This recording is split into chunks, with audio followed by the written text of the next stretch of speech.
High বন্ধুরা, কেমন আছো তোমরা সবাই? আশা করি নিশ্চয়ই ভালো আছো। আজকে আমি বানাবো হলো মিলেটস। তো তোমরা নিশ্চয়ই দেখেছো অনেকবার যে আমি মিলেটস খাই। তো মিলেটটা কিরম করে বানাই সেটা আমি তোমাদের দেখাবো। এই দেখো, এইটা হলো মিলেটস।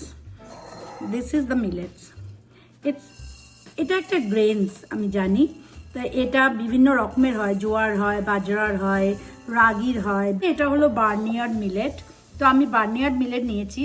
তো আমি খুব একটা আন্দাজ করে নিই না, বিকজ আমি অনেকটা করে রাখি। সো এই মিলেটটা নিয়ে এবার একটুখানি ধুয়ে নেবো। আমি ভালো করে জল দিয়ে ধুয়ে নিয়েছি এবং দেখো যতটা মিলেটস আছে তার উপরে আমি ঠিক এই উপরের এই একটা দাগ অবধি পুরো জল দিয়েছি। মানে এই জাস্ট এক দাগ, এই করার এক দাগ পুরো জল দিয়েছি। এবারে চলো বসিয়ে দিই। এবার দেখো গ্যাসটা অন করে আমি একটু মিলেটটা ফুটতে দিলাম। দেখছো এখন কিরম ফুট দিয়েছে। এইবারে আমি এর উপরে লিডটা চাপা দিয়ে দেবো, দিয়ে এটাকে একদম সিমে করে দেবো আমার গ্যাসটাকে। মোটামুটি 15 মিনিটের টাইমার দেবো। টাইমার বলছে যে টাইমস আপ। টাইমার বন্ধ করে দিলাম আর গ্যাসের ওভেনও বন্ধ করে দিলাম। গ্যাস ডান, মিলেটস একদম রেডি।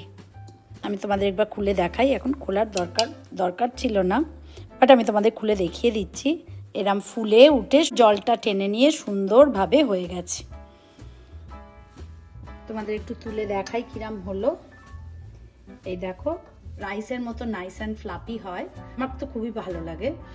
অনেকটা হয়ে যায় বিকজ ওটা ফুলে ওঠে এবং আমার বেশ 2-3 দিনের ওপর চলে যায়। তো আমি রোজ আর মিলেটস বানাই না।